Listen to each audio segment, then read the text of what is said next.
अख्तर अली शाह साहब, ऑब्वियसली खैबर पख्तूनख्वा में पुलिस के लिए भी बहुत मुश्किल वक्त है, पहले भी देखा हुआ है, मगर इस दफ़े क्या कोई ख़ास मुख्तलिफ चैलेंजेस हैं?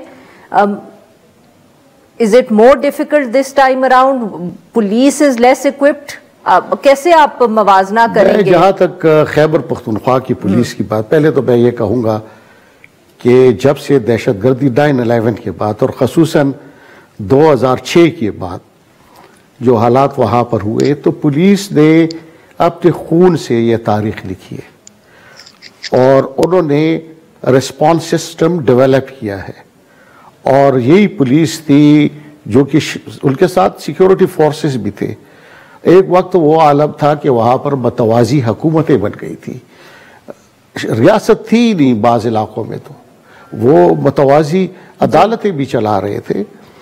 लेकिन उस वक्त भी रेजिलियंस का मुजाहरा किया और वक्त के साथ साथ न सिर्फ पुलिस की ह्यूमन रिसोर्स उसमें इजाफा हुआ, एंटी टेररिज्म पर्सनल जैसे अभी नौशहरा में। बट अब नजर नहीं आता, यही तो हम समझने की कोशिश करें ना कि व्हाट हैज चेंज नाउ। वो ये है कि हमेशा मैं इसी तरफ आ रहा हूँ कि पहले पुलिस के पास एक, उसको हम CID कहते थे, उसमें काउंटर टेररिज्म की एक फोर्स होती थी, लेकिन वो पेशावर तक महदूद और पूरी सूबे।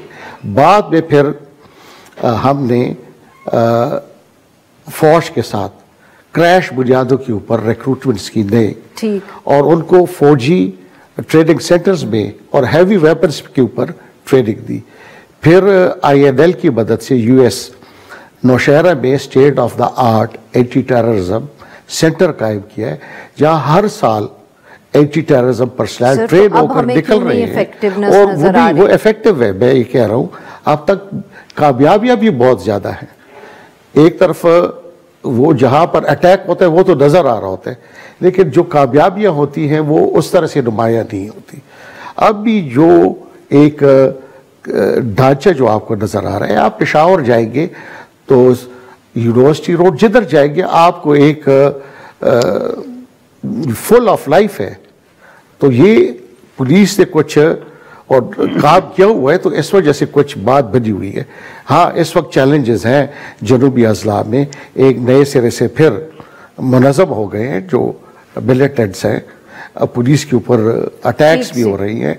लेकिन जब मैं इसका मुआवजा 2014 से पहले के हालात के साथ करता हूँ, तो आज मैं कहूँगा कि वो बेहतर है।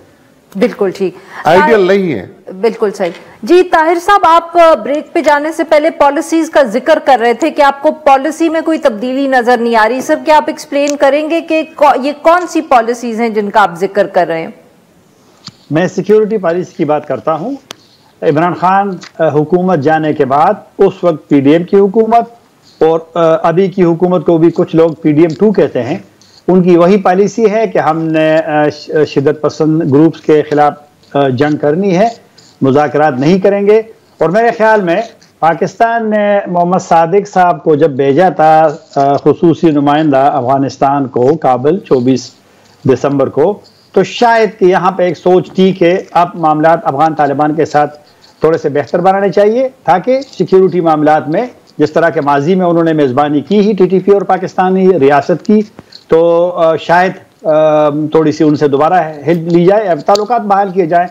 लेकिन वो नायब वज़ीर आज़म से मुलाकात में थे कि जब वहाँ पे हमला हुआ, और अभी तक कोई नहीं बता रहा कि वो हमला जो था उससे हमने क्या मकासद हासिल कर लिए हैं। आपका बंदा मुज़ाकरात के लिए काबुल में मौजूद है, यही पॉलिसी है।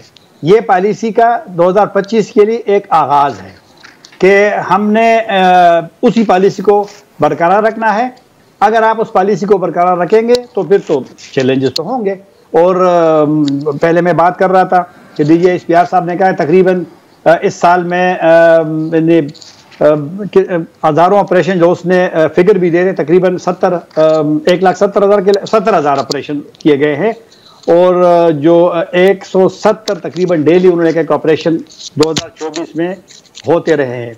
फिर कैजुअल्टीज फिगर यानी शिद्दत पसंदों की तो या दहशतगर्दों की उन्होंने कहा कि 925 है उनके अल्फाज में, और 383 फौजी अफसरान शहीद हुए हैं। तो आप फिगर को देखें ना।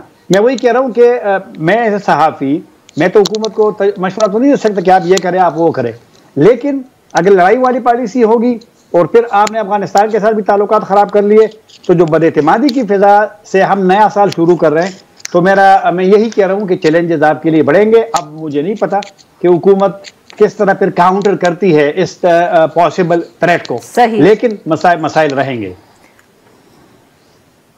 बलूचिस्तान के हवाले से सर, वहां भी हमें सूरत हाल बदतर होती हुई नजर आई है।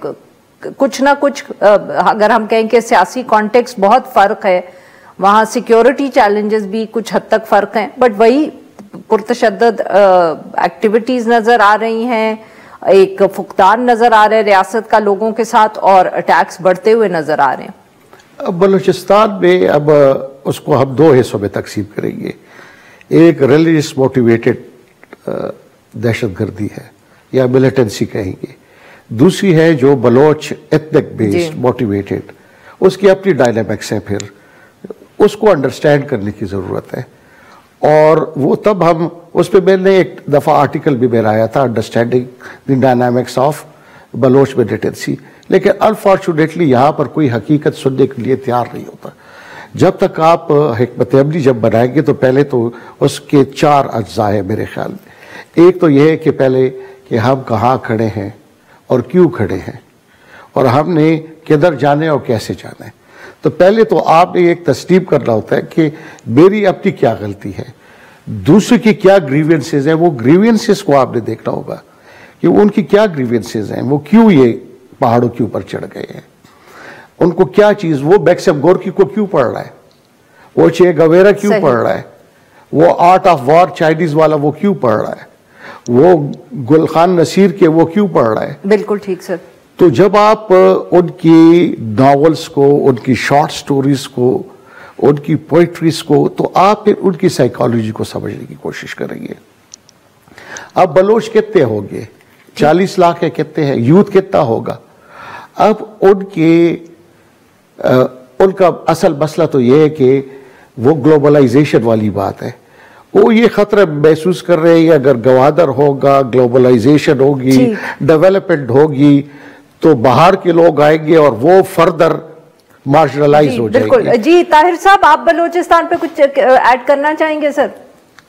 मैं जो शाह साहब ने बात की है, हकीकत कोई सुनने वाला नहीं है, मेरे ख्याल में इसमें ऐड करने की ज़रूरत नहीं है। बड़ा ज़बरदस्त एक पॉइंट है बलूचिस्तान का। सिर्फ ये बताऊं कि बलूचिस्तान में रियासत पाकिस्तान का दुश्मन एक नहीं है, वो वहाँ पर दाइश भी है, वहाँ TTP भी है, वहाँ पे बलोच ग्रुप्स भी है, और वहाँ पे कभी कभी जिस तरह के शाह साहब ने मजहबी एलिमेंट का हिस्सा, तो वहाँ पर कभी कभी जो माजी में बड़े मजबूत और फाल सेक्टेरियन वहाँ पर मसला होता था, वो भी मुकम्मल तौर पे ख़त्म नहीं है। और एक और हमारी ख़राबी जो है, हमने बलूचिस्तान में सारी उम्र ऐसे हुकूमतों को इम्पोज किया है लोगों पे जो अवाम के हकीकी नुमाइंदे नहीं होते। यह भी सबसे बड़ी रुकावट है बलूचिस्तान के मसले के हल ना होने में। अब्दुल मालिक बलोच साहब की बात आपने भी सुनी है, मैंने भी सुनी है कि जब उन्होंने कोशिश की थी उस वक्त रियासत ने उसको उतनी तवज्जो नहीं दी। अब हम रियासत चला रहे हैं ऐसे कि आप पहले केयर टेकर में उसको वजीर दाखिला बनाओ, बाद में जनाब उसको यहाँ से तब्दील कर दो, पीपल्स पार्टी में शामिल कराओ, उसको वजीर आला बनाओ, और फिर जनाब वहाँ हुकूमतें करो। ये ऐसा नहीं चलता। अगर आपके वहाँ हकीकी क़यादत ना हो तो फिर आपके लिए बलूचिस्तान का मसला हल करना आसान नहीं होगा।